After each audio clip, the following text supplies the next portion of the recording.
All right, we are back with the newest episode this week of Motivation and Mindset. I am Jermaine Morris here with my brother James Morris. I'm a certified coach and consultant at the practice based around a DISC assessment where I focus on self-awareness without judgment. I'm here with my brother. Let him introduce himself this week. Oh man, good morning, brother. I am James Morris. I am President and CEO of TMC Supply Chain Solutions and TMC Workforce Solutions. We're a national staffing recruiting consulting firm in addition to having a distribution fulfillment facility. So we stay a little bit busy. We're trying, our goal is to put people to work and to make sure our clients have the resources they need to be successful. Nice. Every week we get together and just a good conversation. Where the preface is always we're not doctors, we don't diagnose or prescribe. We just two brothers just having a conversation about different subjects, kind of highlighting the professional and the personal dynamic of the subject.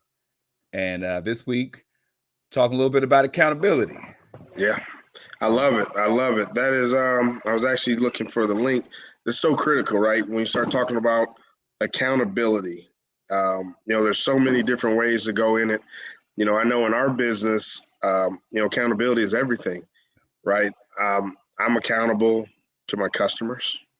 I have to be accountable to my team, my workforce, but I also have a workforce that's accountable to the company and to themselves and to their families, right? So it's very interesting. And I'm glad we're having this topic.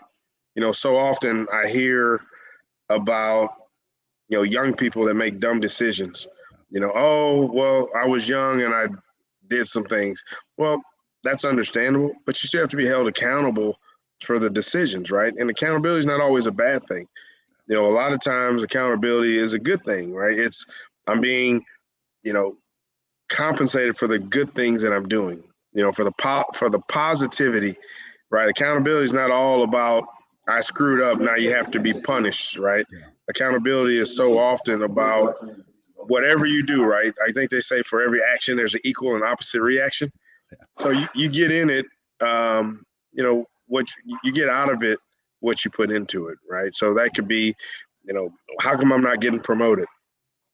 Well, you're late every day, or you're the last guy in, the first guy out, right? You're not doing anything above and beyond. And as a business owner, I'm thinking about who can I depend on when we go to war, right? When I'm in the middle of a huge quote, when I'm working with a difficult client, I need people that I can depend on, right? And so people that I can hold accountable, for results. So that's kind of from the business side, but talk to me a little bit about personal accountability. Yeah. So a lot of times when I'll hear people refer to accountability, they equate accountability to blame. So as opposed to just as you described, just that you're taking account of, like you're just saying that this is what it is. This is the A to B, the cause and effect. Usually, when people talk about being accountable, that's the first thing that they think of is, oh, you're blaming me for this, as because accountability is ownership, Right. and so a lot of times when we talk about people being one of the things I would talk about with addressing accountability is that they say there's no I in team, there's no we in accountability. Right. So Right. I like that. yeah, there's no we in accountability. So when we're saying that I'm being accountable for something, that's not I'll do this if you do that, Right. or I did this because they did this. It's simply I did this. Right. I like that. It's not about contingencies. Yeah. I'll do a good job if I get a raise, but if I don't get a raise, I'm gonna just keep being a mediocre performer. Yeah. I'm gonna continue to miss deadlines. I'm gonna continue to, miscommunicate with customers.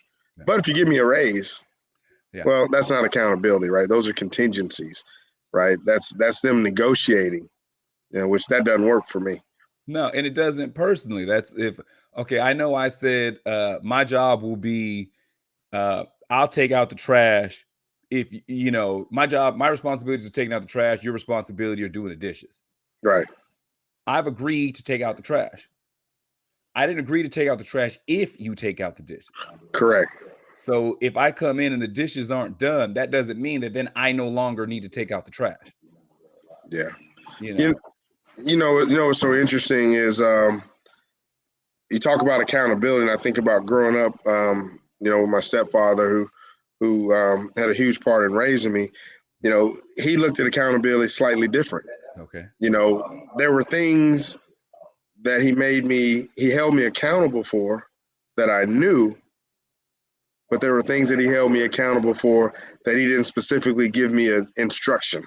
You know, Okay. I'll never forget him coming home from a third shift, you know, blue collar job and going crazy on me because we were renting a little house on a corner lot and we were, you know, the grass had grown, right? And I was busy. I thought I was working as a part-time bagger at the grocery store. I was playing football in high school, and the last thing on my mind was mowing the grass. And he came in one day and he was angry and he was hurt and he started talking to me about accountability. And I can remember saying, "Well, you didn't tell me to do that." And his response was, "But you knew it needed to be done." Yeah. And that has stuck with me for my entire life.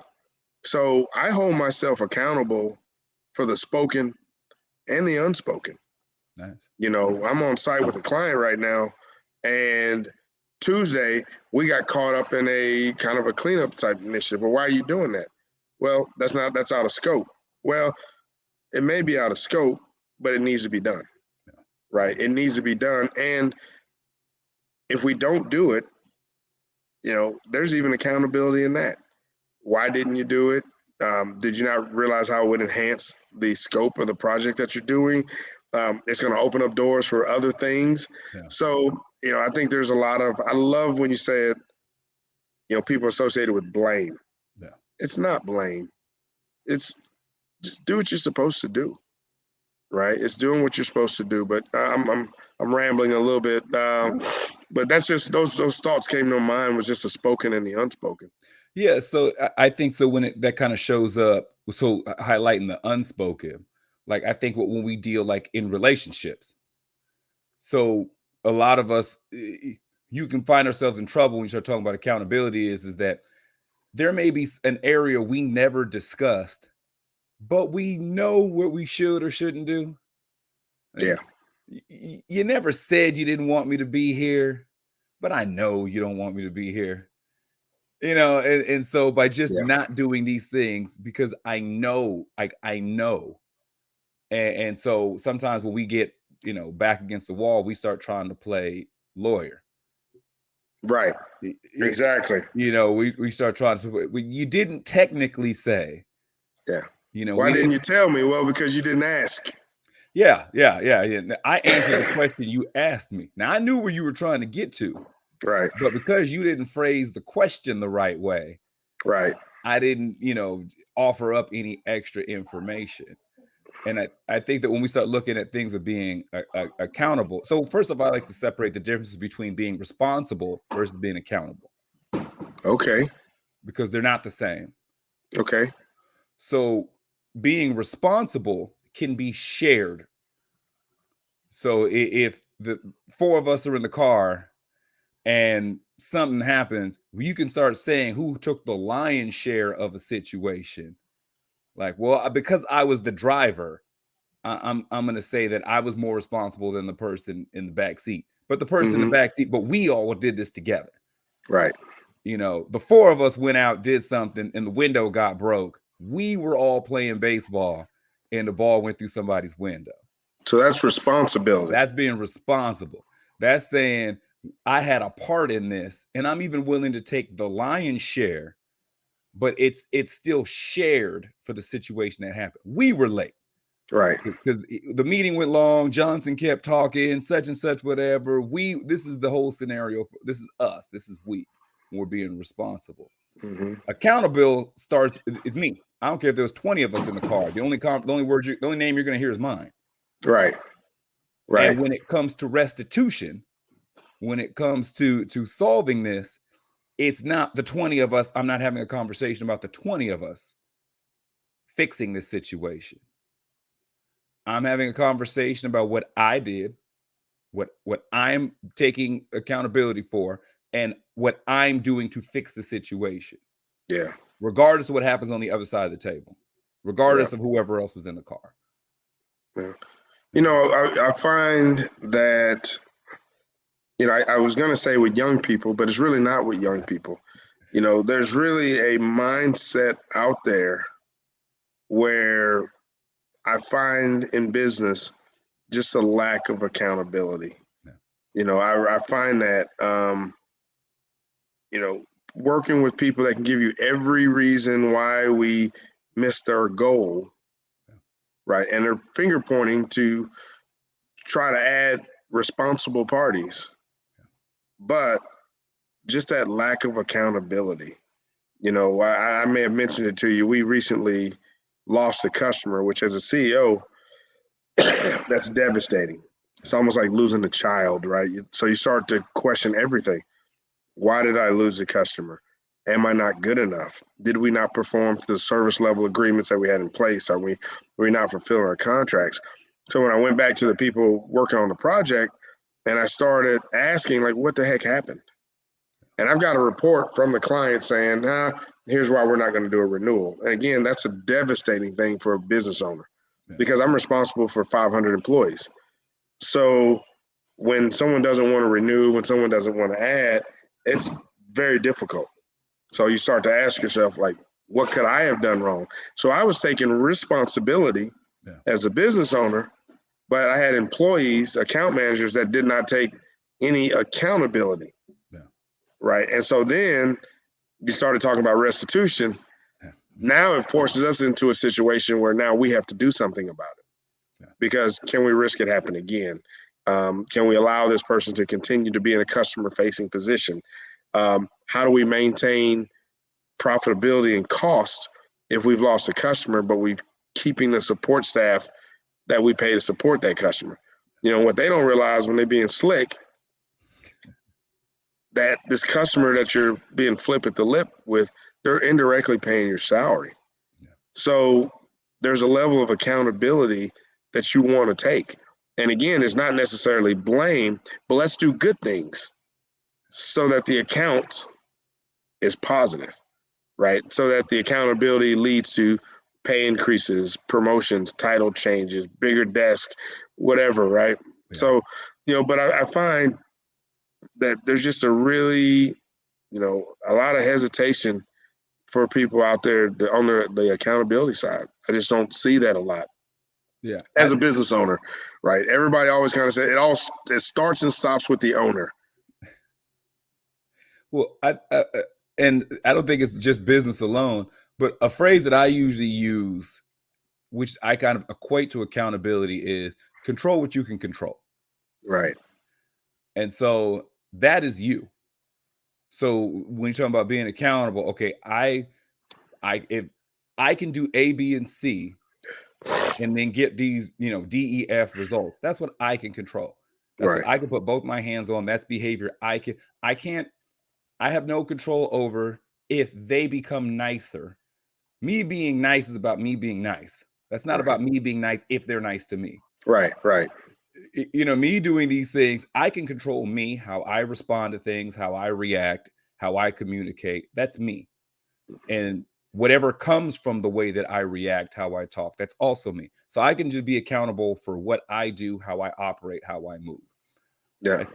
I think that there's a lot of times, like personally, we go into contracts as opposed to covenants. Okay. So explain the difference between the two. So contracts are points of contention. Okay. Contracts are, I'm going to do A, B, and C for D, E, and F. And if D, E, and F are not done, then I'll cease A, B, and C. Like they're bullet points. Right. Like this is a contract. This is a transactional relationship that we have. A covenant is like when you go into your marriage. A covenant is that bond that you have, that commitment that is not limited by individual points. Right. It's like that's an example of you mowed the lawn because you knew it needed to be mowed. Right. This is coming home because no one told you or expected. I know I need to come straight home. Yeah. I know I need to start spending more time. I didn't make the agreement that I was going to start spending more time so I could, or if they did. But this is like for the overall betterment of this relationship, of this bond, of this covenant that we have taken, whether that be my significant other, that the family I've created, friendship circles, community, whatever. Yeah. The things that are necessary to facilitate that, because that is what is important to me and that is the bond that I have. Whereas in contract, it's transactional. I'm gonna give you this $5 for this cheeseburger. Right. You don't give me the $5, you don't get the cheeseburger. Right. If the cheeseburger is not the cheeseburger I ordered, you don't get my $5. Like there's a straight transaction. And we do a lot of transactional relationships. And that's where we can run into trouble. And when we start talking about, accountability and then bullet points and tit for tat and that sort of stuff. Yeah. So I think that if we're looking at what are we being accountable to, first off, are we talking about a contract or are we talking about a covenant? Right. So let's talk a little bit about the downsides to people not taking accountability. Okay. Right. And that could probably dovetail into responsibility, but I want to stay focused. But what's the downside of not taking accountability, personally? If track record, reputation, association, if you don't take accountability for things, you'll quickly become known for not doing so. So if you're not doing if everything is, she won't let me, he's gonna say this, he's like, it's never I. Right. Like the reason why I didn't pick these kids up is because of everybody else under the sun. The reason why I didn't pay the SMUD bill like I was supposed to, so now the whole household's in the dark, is because of everybody else. Like, okay, so you're not even in control of you. So you can't even handle you. So so the people around us will have to start making adjustments because we're not safe. Yeah. Like I can't trust you to do the things that you say you'll do, because if things don't go right, you're not going to take ownership. Right. So now I have to assume that your word is no good. Yeah. Yeah. So, so let's flip it over, right? Because we don't want to be negative.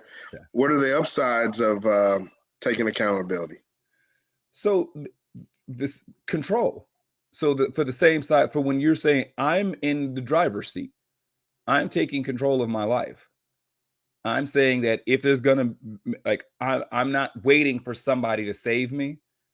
I'm not reliant upon, somebody with a letter on their chest to swoop down and change my situation. So when I'm living a life where I'm being accountable for my life, I'm saying that doesn't mean that everything will be perfect, that it'll always go my way, but I'm still saying that I'm still in a position to do things, to make things happen. And the people around me know that, if he says he's going to do this, there's got to be some crazy extenuating circumstances if he doesn't.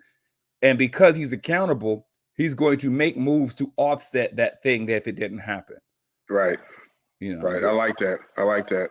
So if I were to take the same questions that I just asked on a business side, the one thing I found is, and it's just my own personal emotional response and professional responses, when I have a colleague, an employee, an associate that, shies away from accountability, they lose me. That's a great way to lose me. You mentioned it earlier, reputation. As Robert Greene in the 48 Laws of Power talks about, your reputation is a cornerstone of power, right? Protect it at all cost. And he goes a little further to say, if you got somebody that you don't like, poke holes in their reputation, right? But, when I think about accountability, the people that have been the most successful in my organizations are the people that, not that they're perfect, but when they do make a mistake, they're comfortable raising their hand, because no one's perfect. The mistake wasn't done maliciously. It wasn't done to, try to get something unethically. I made a mistake. We shot for it. We tried to kick a field goal and we missed it. We put our leg in as best we could. So the people that have worked for me, none perfect, but have taken accountability and responsibility for their actions are people that have had success. And the adverse of that is the people that have refused to take responsibility. The people that, well, it's because we don't have systems. It's because we don't have the right team. Oh, it's because my coworker don't like me. Yeah. Oh, it's because, I'm tired. Those are the people that have really struggled. And, those are the people that have been stagnant. Yeah. Because we know when no one wants a team member like that, right? It comes back to team. Yeah. And when you got that one team member that doesn't take any accountability, shrugging some responsibility, do you really want that person on your team? And I find that those are the people that will come in your office and tell on Sally and tell on Mr. John, oh man, do you know they did this? Because they want those people to be accountable. Yeah. Even though they're not taking accountability for themselves. Yeah. So I look at that. So just like they said, there's no we in accountability. The people who do not practice accountability, they have a teammate and it's not you. So if there's somebody who operates outside of being accountable, that means there's always a we, them, and us attached to everything that they do. So it's not, if it's two of you, there's not two of you. There's at least three. Because there's a phantom individual that person runs with who's responsible for all the things that are or are not happening in their life. Right. So they are always a us, a we, a them, a those people, those folks, them over there. My teacher didn't like me. That's why I didn't study. Yeah. Boss doesn't like me. That's why I'm late. Something that I found, I coached football, when your nephews was coming up, and, I invested about 15 good years in trying to be a coach. And, it's funny that you say what you say, but you know who that third person always was? It was that parent on the way home. Oh, I saw how your coach was looking at you. Yeah. He don't like you. He playing his kid. He's playing the other kid, and I would get kids, and I was, I'm trying to encourage them and build them up. Well, that's not my fault. My daddy said if you gave me the ball 5 more times a game, I'd be leading the team in yardage. I was like, yeah, I understand that, but seeing that you're a fumble or whatever, right? So it's funny you say that because parents, so I assume spouses, that other coworker who also shrugs accountability, those people are, when I'm having that one-on-one meeting about here's our performance review and here's some suggestions that I have for you to get better, they definitely have somebody to talk to, and it's not you. Yeah. There's no we in accountability, but there's no I in lack of. So like I said, if it's you and you have a significant other who does not practice accountability, there's more than two of you in that relationship. It's you, them, and their mama telling them, don't listen to them. You don't have to do that. This is such and such. It's their best friend that's in their ear. It's the ex before you telling them whatever. It's not the two of you. So there's no, when they're accountable, it's just them. It's an I. But when they're not accountable, that's the team effort that drops the ball. Yeah, that's interesting. So do you have any tips or tools for people to help them to be more accountable, or is it a mindset thing? Are people that don't take accountability, are they doomed to never be able to take accountability? So to answer a couple of questions, so a tool. So first, you can always check your language. Do I use I statements? Like when something goes wrong, do I start with, I was late to work today because I didn't show up on time? Or was I late to work today because they braked on yellow? Right. And so if they'd have made the light, then I could have made the light. And if so-and-so wasn't in the lobby talking slow, if such and such, it didn't mess with my alarm clock. Like, is my situation I, or is my situation them? If I'm not using I statements, that's a good way to gauge. I'm probably not taking accountability for what's happening. Okay. There's somebody else involved. There's a we, there's a us, there's the they. Yeah. So for a tool, just start with your language. Okay. You know, What about, you talk about language and you talk about communication. How do you take accountability for the good things without seeming arrogant and pompous and, you know, like when we do things well, yeah. Sometimes we want a pat on the back or we want to be recognized, right? We want to be held accountable for being the sales leader, Yeah. For the month. So so this is the difference between, do I just need to be accountable or do I need to be affirmed? And so if I just need to be accountable in the sense I was the number one salesperson, I was the number one this, so I should get this raise. Like that's a math problem. Okay. So let me go to the boss, the supervisor. Look, I sold 20% more than the entire sales team. I should be promoted, whatever. That's me saying, okay, I did this. This is the result, cause and effect. Right. Now, if I'm saying I need to be affirmed, like I need people, the only thing I need is just the validation. Like we're not talking about a raise or a promotion, or I'm just looking for the pat on the back. Sure. That's different because so the same way with the accountability part is that I am my motivator. I am my validation. Now, for some of those people who need is kind of an off word. Some people appreciate.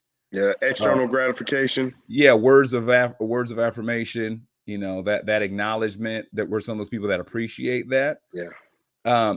You're not wrong if those things help motivate you. Yeah. But once again, is that contingent upon you doing what you're supposed to do? Right. So if you say, because I didn't get a pat on the back, so I didn't try my hardest, we're now shifting away from the accountability part. Exactly. That's nice. That's nice.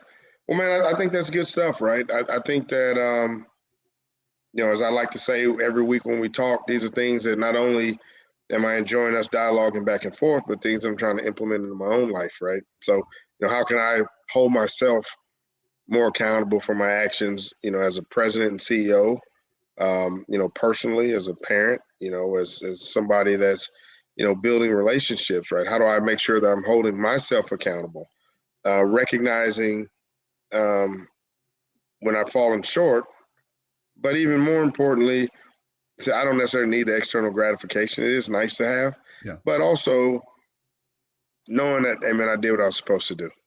Yeah. I did get in at a decent hour. Oh, I didn't, overindulge, on the libations. I didn't, do anything out of pocket. So I think that's accountability is critical.